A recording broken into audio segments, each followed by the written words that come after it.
Yo no creo que se logre nada en esta negociación, nada beneficioso, porque digamos lo de las vacantes la pasan a tercer término y en primer término ponen el pasivo laboral, que significa el cambiar acciones por parte del salario de jubilación. Ese es el pasivo laboral, o sea, las jubilaciones.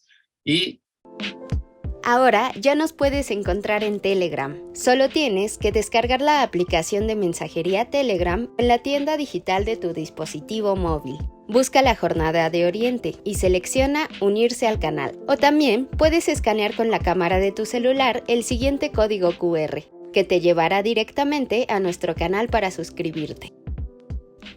Mantente informado a lo largo del día con las noticias más relevantes de Puebla y no olvides también seguirnos en todas nuestras redes para más contenido.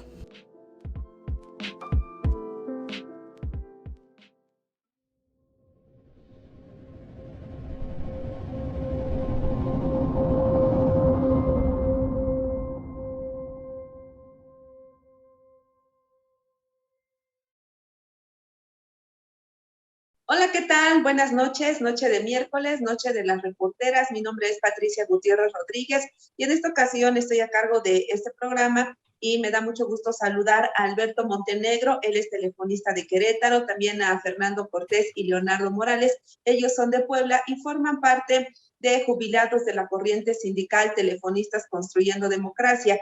¿Por qué los invitamos a participar en este espacio? Pues porque la semana pasada hubo una huelga que, bueno, al parecer no fue tan huelga, sino una simulación por parte de su dirigencia nacional, en protesta pues por que se venció un emplazamiento y también por algunas demandas que tienen respecto a jubilaciones, en cuanto a que no se han cubierto vacantes, pero para esto le pediría al señor Alberto Montenegro si nos puede explicar, bueno, qué deriva o aclarar, ampliar al auditorio, qué deriva en esta huelga y, bueno, qué sigue después. Bueno, buenas noches. Es un gusto estar con ustedes. Muchas gracias por la invitación a la Jornada de Oriente, desde luego. Pues tenemos varias valoraciones a partir de esta huelga. Para empezar, yo creo que pone en evidencia a todos los actores, tanto a la empresa como a la burocracia sindical, a los trabajadores de base que hemos estado insistiendo en que la huelga es una herramienta a la que nos han orillado las últimas decisiones y los últimos movimientos que ha hecho la empresa. Bueno, no últimos, tiene años haciendo esto, ¿no? Pero la reciente crisis que significó la separación de la empresa, por un lado, y por otro lado, el cubrimiento de vacantes, que son los emplazamientos previos que había, pues de acuerdo a nuestra valoración, no había ya más salida más que plantear una huelga como último recurso. También pone en evidencia al propio Estado mexicano, desde luego, ¿no? En términos de las decisiones y la participación a través de la Secretaría de Trabajo y el vínculo que existe con Carlos Slim, desde luego. Otra cuestión es que, bueno, hay un reposicionamiento de todo esto desde que el juarismo decide impulsar la huelga, es porque ya no tiene otra salida, porque ya la incredibilidad en la que ha caído en los últimos años y precisamente por estas 38 prórrogas que ya llevaba posponiendo pues la huelga, lo ha asumido para los trabajadores en esta ya incredibilidad, ¿no? de la dirigencia. Y bueno, este reposicionamiento que todos tendremos que asumir tendrá que ver con cómo cada uno está esperando un golpe que está planeando desde luego la empresa a nuestras jubilaciones, ¿no? Cómo el Estado está atendiendo estas solicitudes y desde luego pues el juarismo se plantea ahora como confirma la importancia que tiene como una estructura de control obrero y los trabajadores nos damos cuenta ante esta, aunque haya sido una huelga inducida, nos damos cuenta de que sí somos necesarios porque al poco tiempo de haberse declarado la huelga, un corte implicó que el Estado solicitara la posibilidad de arreglarlo ya que estaba afectando un corte. Tengo entendido que fue una falla en una central en Veracruz, en Jalapa, y como tanto el Estado como la propia empresa, pues prácticamente se ponen de rodillas, ¿no? Y piden que se arregle ese corte, y entonces se demuestra que los trabajadores no somos tan prescindibles como ellos nos han venido diciendo. Estas son algunas de las valoraciones que tenemos. Desde luego el golpe está cantado, pero no está dado todavía. Va a depender de cómo cada uno de los actores decidamos nuestros siguientes movimientos. ¿En qué consistirían o qué alternativas están considerando pues, para conseguir todos los puntos que ustedes están demandando y que ya han pactado en revisiones anteriores, como las casi 2,000 plazas que no se han cubierto, vacantes? Sí, ¿alguno de mis compañeros quiera contestar? O... Tú, Leo. Sí, buenas tardes y gracias nuevamente por la invitación. Sí, mire, la cuestión de las vacantes, sí, hay 1942 vacantes de revisiones anteriores, sí, pero esto no son todas las vacantes, ya que la comisión revisora, la pasada, que revisó el contrato colectivo 2022-2024, habla de alrededor de, con todo y las vacantes faltantes, habla de 16,292 vacantes, ¿sí? Falta cubrir por parte de la empresa, ¿sí? Y esto está plasmado en el documento que presentó a la Asamblea Nacional. Es necesario rescatar esto, ¿sí? En la mesa técnica tripartita, que prácticamente va a ser una mesa tétrica, porque ahí está planteado solo lo que a la empresa le interesa, es la cuestión del cambio de jubilación por acciones, el nuevo esquema para los compañeros de nuevo ingreso y las 1942 vacantes. Viendo de lado las vacantes que faltan, las más de 14,000 vacantes que faltan, más las 1942, la materia de trabajo que no está atendida en esta mesa, que es fundamental, ¿sí? Para rescatar la materia de trabajo y hacer viable económicamente a la empresa. Con respecto a esto hay que señalar que la política de la empresa desde hace más de 10 años fue sustraer la materia de trabajo. Es una política por parte de la familia Slim consistente, ¿sí? No es mala administración, no es mala administración. Es una política que ha venido sustrayendo la materia de trabajo, vendiendo activos. Por ejemplo, la última gran venta fue venta de la banda de 3.5 GHz, que se la cedió o se la vendió a Telcel para ampliar el programa de la 5G, y que eso correspondía a teléfono, ¿sí? Más otras cosas que ha ido sustrayendo, la venta de torres, ¿sí? Esto es fundamentalmente los problemas reales que afectan a los telefonistas. Está comprobado que la cuestión de la jubilación, del cambio por acciones, ¿sí? En la cuestión actuarial que presentó el sindicato, pues, está solventada hasta cierto grado, pero que incluso al hacer el cambio de acciones por la jubilación, no garantiza que la empresa resuelva sus problemas financieros, ¿sí? Y ahí está en su reporte del propio que ellos contrataron, ¿no? ¿Sí? Perdón. ¿O algo? Sí, les preguntaba que si bien se instaló un comité técnico, ¿qué es lo que seguirá o qué esperarían de estas negociaciones que haya? Bien, yo creo que más que buenas negociaciones para los trabajadores, van a ser contrarias a los trabajadores, porque si bien es cierto que estaban dentro de las violaciones al contrato colectivo, estaban las 1942 vacantes, y aparte, bueno, es totalmente era sobre el cubrimiento de vacantes y vacantes naturales de todos los que se han jubilado desde hace más de 10 años. Casi no se han cubierto vacantes, entonces son más de, como dice Leonardo son más de 14,000 vacantes que hacen falta. Yo no creo que se logre nada en esta negociación, nada beneficioso, porque digamos lo de las vacantes la pasan a tercer término y en primer término ponen el pasivo laboral, que significa el cambiar acciones por parte del salario de jubilación. Ese es el pasivo laboral, o sea, las jubilaciones.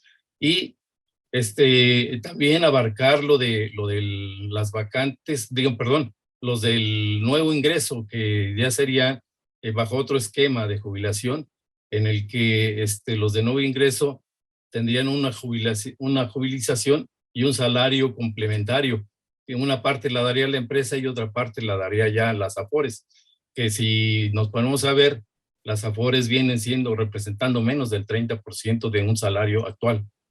Entonces, cuando ellos se jubilarán bajo ese esquema de AFORES con una complementariedad que daría la empresa. Eso ya le beneficia a la empresa totalmente, porque elimina el sistema de pensiones que tenemos nosotros como jubilados actuales, que nos jubilamos con un porcentaje, digamos, por ejemplo, del 80% de salario, pero se complementa con un salario, el salario, no tenemos el salario nominal, que representa el salario del 80% y un 40% del salario integrado, que son prestaciones y todo eso. Ya ellos ya no tendrían esas prestaciones. Lo mismo les pasa ya a los que entraron a partir del 2009, que fue un año en el que se cambió la cláusula de jubilación de la 149 y se creó la 149 bis, en donde sin existir el IFT, sin existir ninguna reforma estructural en las leyes de telecomunicaciones impuesta, se cedió por parte del sindicato esta cláusula y se aumentaron en esa ocasión 12 años más para jubilarse a las mujeres y 7 años para los hombres. Y en el 2017 se vuelve a aumentar el monto de años para todos los jubilados, y llega a 17 años más para las mujeres y 12 años más para los hombres. Y es totalmente violatorio a la Ley Federal del Trabajo, que establece que ningún contrato debe de firmarse en condiciones inferiores a los actuales. O sea, ¿hasta qué edad actualmente ya tienen que llegar las y los trabajadores para poder jubilarse? Bueno, hoy anteriormente nos jubilábamos con 31 años de servicio y 53 años de edad los hombres, y las mujeres se jubilaban con 48 años de edad y 31 de servicio. Hoy tiene que ser ya parejo, 35 años de servicio y 65 años de edad para ambos sexos. Ahora, como ustedes lo han manifestado, pues no esperan mucho de esta negociación.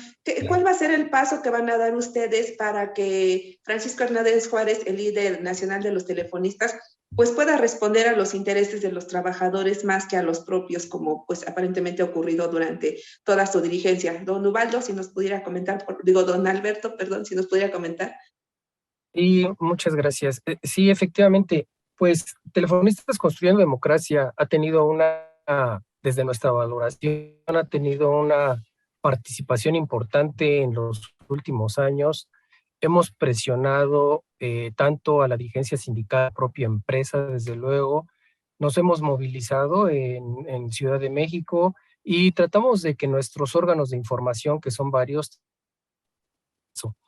y lo que hacemos es básicamente estar informando a nuestros compañeros, llamándolos a estas movilizaciones. Y otra de las acciones que vamos a emprender, que ya emprendimos de hecho, es el desconocimiento de la mesa, lo que nosotros llamamos la mesa tétrica, que se ha dado en llamar a sí misma como mesa técnica, que además paga una cantidad exorbitante a asesores del Estado, asesores para la empresa, asesores del Comité Ejecutivo Nacional. Bueno, nosotros pensamos que esa mesa no debería de tener el carácter de resolutivo, por lo menos en lo que hace a las decisiones que pudiera tomar el sindicato. No debe de sustituir la discusión ni las decisiones colectivas, y desde luego nosotros vamos a incidir para que se abra la posibilidad de que esa mesa sea abierta, de que nosotros tengamos acceso a escuchar, a ver qué es lo que se está discutiendo, porque bueno, la empresa dice que está en números rojos, pues tendrá que demostrarnos, ¿no? ¿Por qué dice que está en números rojos? ¿Cómo está eso de que está tomando parte de la cuenta corriente para pagar las jubilaciones? Si existe un fondo de pensiones que no ha alimentado desde hace tiempo, al que se le deben más de 100,000 millones de pesos, pues esas explicaciones las tiene que dar abiertamente la empresa. Eso no tiene por qué ser algo privado, no tiene por qué estar platicándose en lo oscuro, eso es algo que incluso las autoridades deben de conocer abiertamente. Si el Comité Ejecutivo Nacional dice que hay democracia, pues es lo mismo, ¿no? Y lo mismo aplica para el Estado. Entonces no tendría por qué haber algo cerrado ni algo oculto, y la mesa no tendría por qué estar negociando en lo oscuro. Tendríamos que estar viendo, tendríamos que estar escuchando a los trabajadores para poder tomar decisiones colectivas. Entonces, nuestra siguiente propuesta, que de hecho ya está circulando, ya la hicimos llegar por nuestros canales informativos, es esa, ¿no? Abran.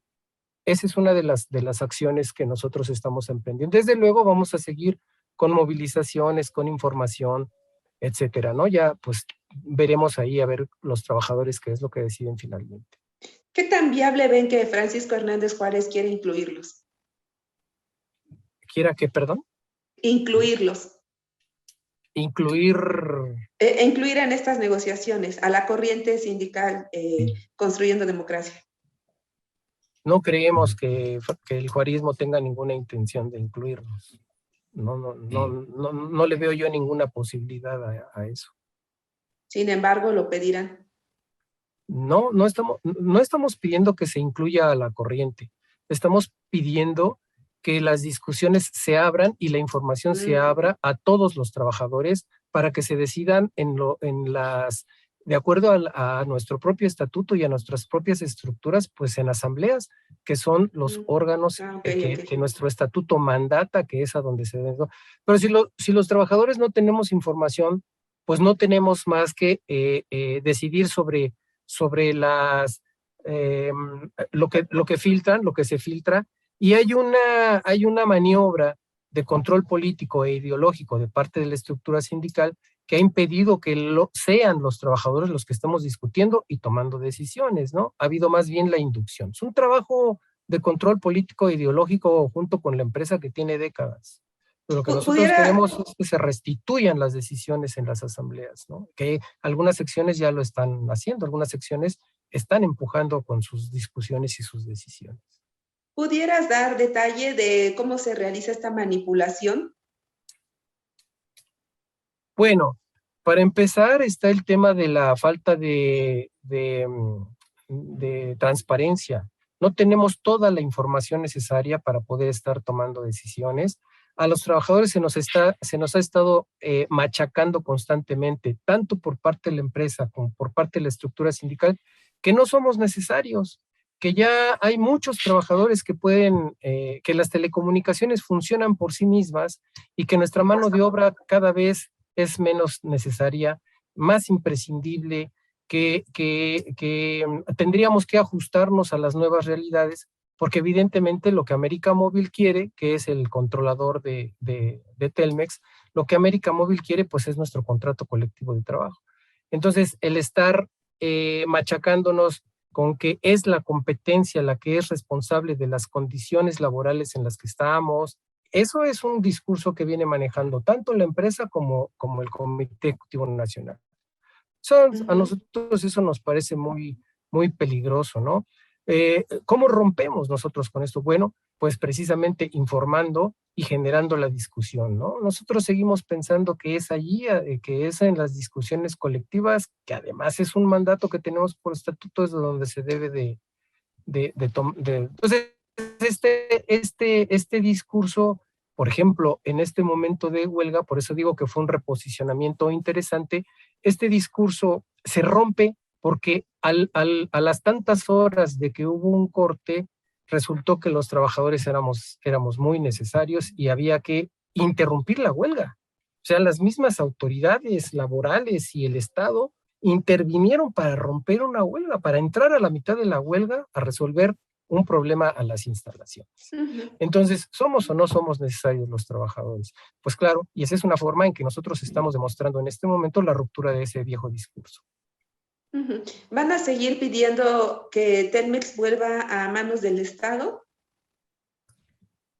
Bueno, esa es una discusión. Adelante, si alguien más quiere contestar, Leo. Esa es una discusión que se está dando entre los compañeros, entre varios. Sí. La conveniencia o no de la renacionalización, las condiciones actuales. ¿Sí? El planteamiento es, si se da la nacionalización, reestatización o cualquiera de esas funciones donde el Estado sea rector, principalmente no nada más debe de ser de Telmex, sino debe de ser toda la infraestructura de telecomunicaciones de América Móvil, ya que ella realmente es la que soporta, ¿sí?, la intercomunicación, la interconexión con las otras compañías. ¿Sí?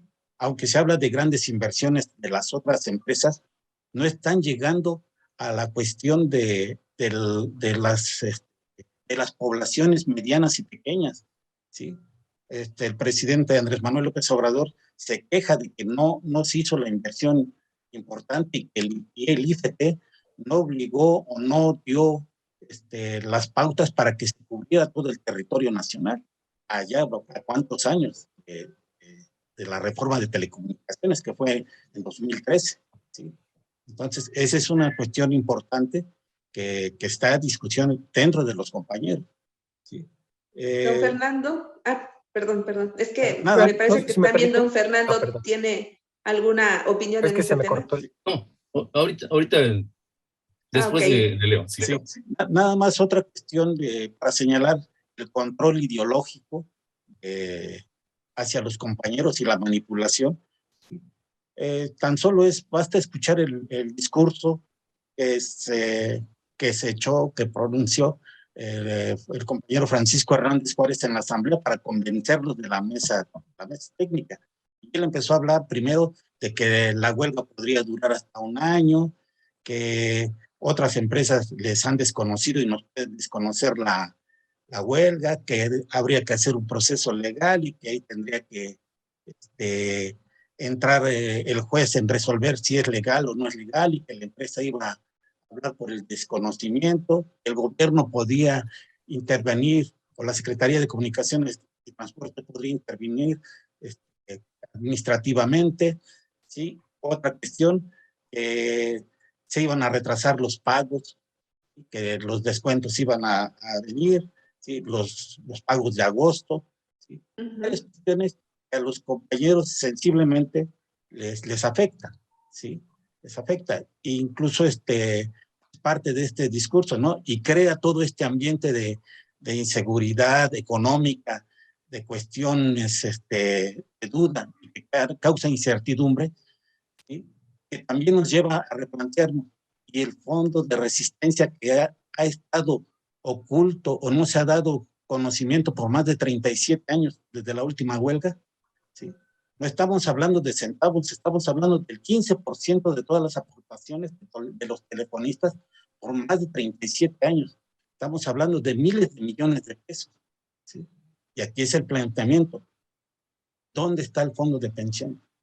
Cada vez que se toca eso, la burocracia sindical argumenta varias situaciones, que se ha gastado en banderas, que se ha gastado en gorras, siendo que ese no es su fin. Ese fondo de resistencia habla específicamente de las huelgas. ¿Sí? Nada más para terminar esta situación. Gracias, don Leonardo. Adelante, don Fernando. Sí, muchas gracias. Sí, quisiera agregar un poquito más de lo que dijo mi compañero Leonardo.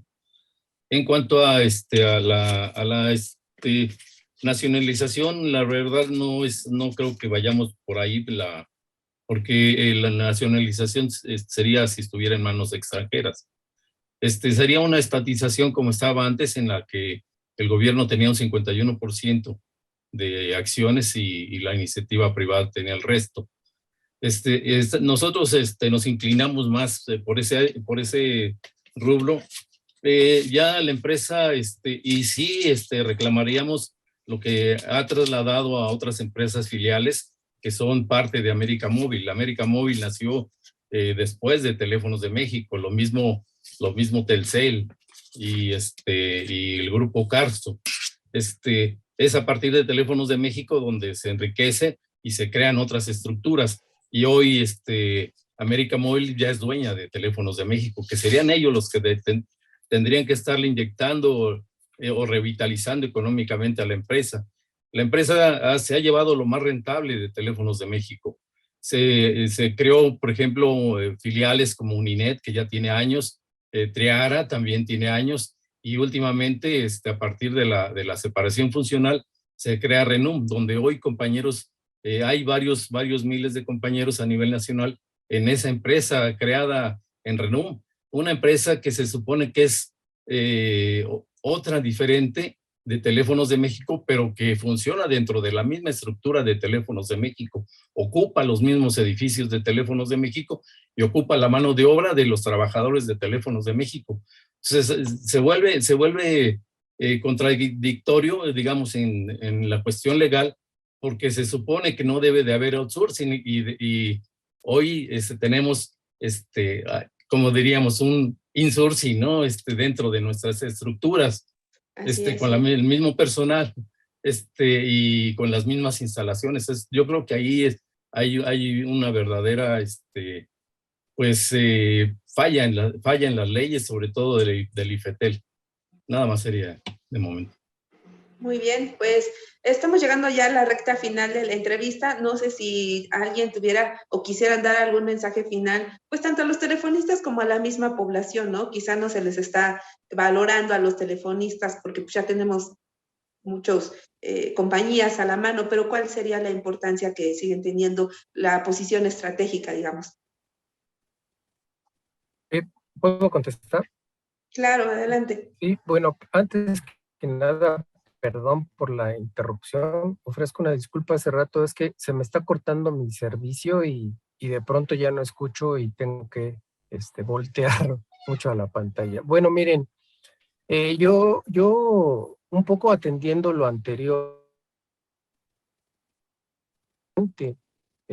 terminar, que nosotros demos una conclusión a esta discusión, porque desde luego las telecomunicaciones tienen que ver con la soberanía del país. Y de la misma manera que la parte energética, creemos que las telecomunicaciones son un sector que debería, si es necesario,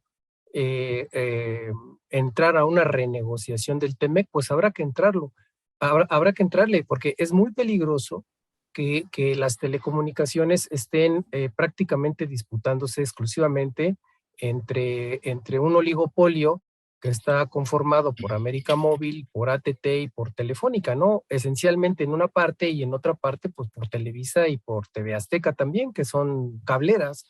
Entonces, estar controlando, que el capital esté controlando las telecomunicaciones de la manera en que lo ha venido haciendo en los últimos años es un tema de preocupación para la soberanía del país. Entonces, sí consideramos que de alguna manera debe de haber intervención del Estado, aunque no hayamos llegado todavía a una conclusión específica sobre si es una reestatización o paraestatalización o nacionalización, aunque todavía no tengamos esa definición, sí que entendemos que debe de haber una participación más activa del Estado y también abrirle un espacio a los trabajadores para estar vigilando los procesos que tengan, a los trabajadores de las telecomunicaciones, para que tengan que estar vigilando los procesos que allí se discuten y cómo nos afectan, pero también es bien importante, hay algunas organizaciones de usuarios de las telecomunicaciones, pero es muy importante que haya asociaciones de usuarios de las telecomunicaciones, asociaciones sociales,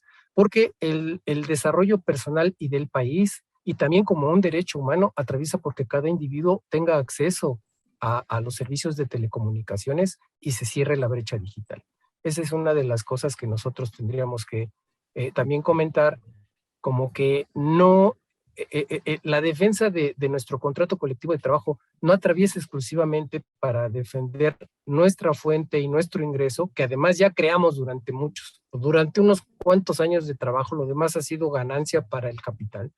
No es que nosotros el contrato colectivo ha sido un referente y tendría que seguir siendo un referente para otros trabajadores de las telecomunicaciones, también para otros sectores, y entendiendo que en este momento estamos viviendo pues la demostración ante esa pequeña falla. Yo quiero insistir, no magnificarla, pero sí insistir en cómo el Estado y el patrón se dan cuenta de que una pequeña falla puede ser algo mucho más grave y puede incomunicar al país, no solamente en la red de teléfonos de México, en la red que es una de las más grandes del país. Son casi 500,000 de kilómetros de red de fibra óptica, atraviesan y se interconectan otras empresas de telecomunicaciones. Entonces es bien, y por eso quiero insistir, es muy importante tanto para la sociedad en general como para nosotros el mantenimiento de una red saludable, pero también creemos que los trabajadores tenemos derecho a ser retribuidos y no a permitir que se sigan precarizando los trabajos, los salarios y condiciones laborales de los trabajadores de las telecomunicaciones. Muchas gracias, Alberto. Fernando, Leonardo, ¿también quisieran dejar algún mensaje? Primero, resaltar que con esta huelga, aunque fue inducida y su levantamiento beneficia recordarle a los compañeros, ¿sí?, que la fuerza de trabajo que tenemos, compañeros activos, ¿sí?, es importante, ¿sí? Solo recordarles los cortes de fibra óptica en la zona norte y centro, cuando dejaron incomunicados a varias ciudades y varios estados del país por vandalismo, y que fueron los telefonistas, los operadores de teléfonos de México activos, quienes restablecieron los servicios.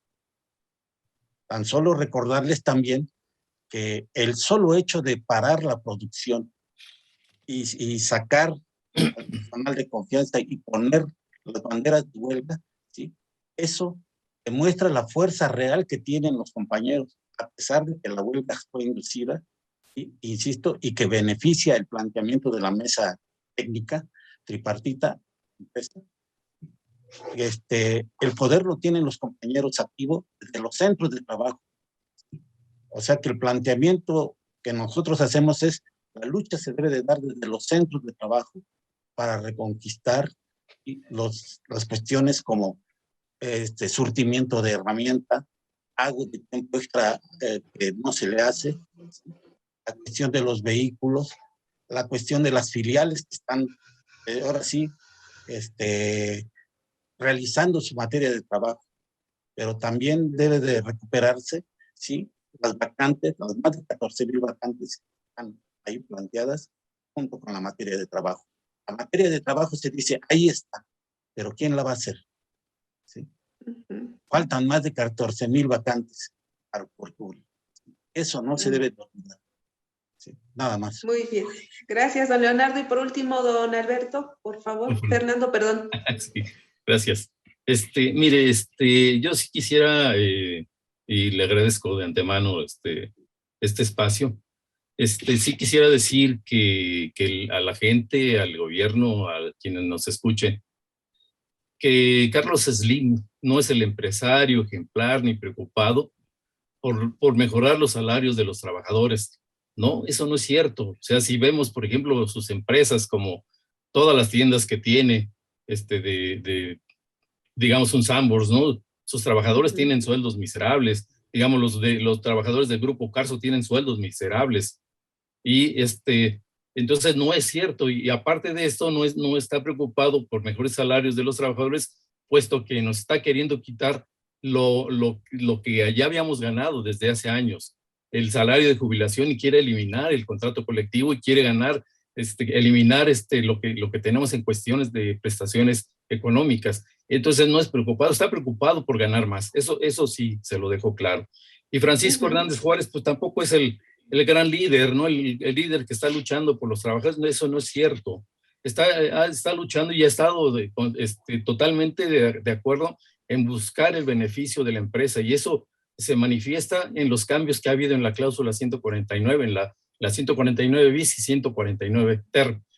Ahí sí, y eso le ha ayudado mucho a la empresa. Entonces, tampoco es el gran líder, ¿no? Porque ha permitido el adelgazamiento de nuestro contrato colectivo. Sería todo. Gracias. Muy bien. Nada más un dato que me quedé con la duda. De esas más de 14,000 vacantes que no se han cubierto, ¿cuántas corresponderían al Estado de Puebla? Perdón, yo no creo que tengamos el dato. No se Tendríamos tiene que verificar. contabilizado, o sea, no tenemos el desglose por esa falta de información que controla la Dirección Nacional, pero la comisión revisora, ¿sí?, plasmó la cantidad global, ¿sí? Y ellos son los que tienen la información Desglosado. Pero nada más un porcentaje aproximado, ¿sí? Hace aproximadamente unos 10 años, ¿sí?, había por cada centro de trabajo había alrededor de entre 50 y 60 compañeros, ¿sí? Ahora están reducidos a la mitad, un poco menos. O sea que estamos hablando de grandes proporciones. En algunos departamentos, como es planta exterior, que tienen las reparaciones, ese es uno de los departamentos mayor impactados. Tiene la mano de obra cubierta, ¿sí? Nosotros calculamos, incluso la misma Dirección Nacional habla de alrededor de 30,000 estos de filiales, de outsourcing, ¿sí? Entonces, imagínense si la Dirección Nacional más o menos califica eso, nosotros estamos diciendo que nada más son alrededor de 16,000. Muy bien, pues muchísimas gracias Alberto Montenegro, telefonista de Querétaro, Fernando Cortés y Leonardo Morales del Estado de Puebla. Ellos son integrantes y jubilados de la corriente sindical Telefonistas Construyendo por la Democracia. Muchas gracias por haber participado y bueno, pues estaremos dando seguimiento a este caso que ya lleva varios años y que, bueno, pues ya ahorita nos recordaron la importancia de que los trabajadores sean escuchados. Que tengan muy buena noche y también muy buena noche a todo el auditorio. Hasta la próxima. Buenas noches a todos. Buenas noches, muchas gracias a la jornada. Gracias. Gracias, hasta luego a todos. Seguimos en lucha. Gracias.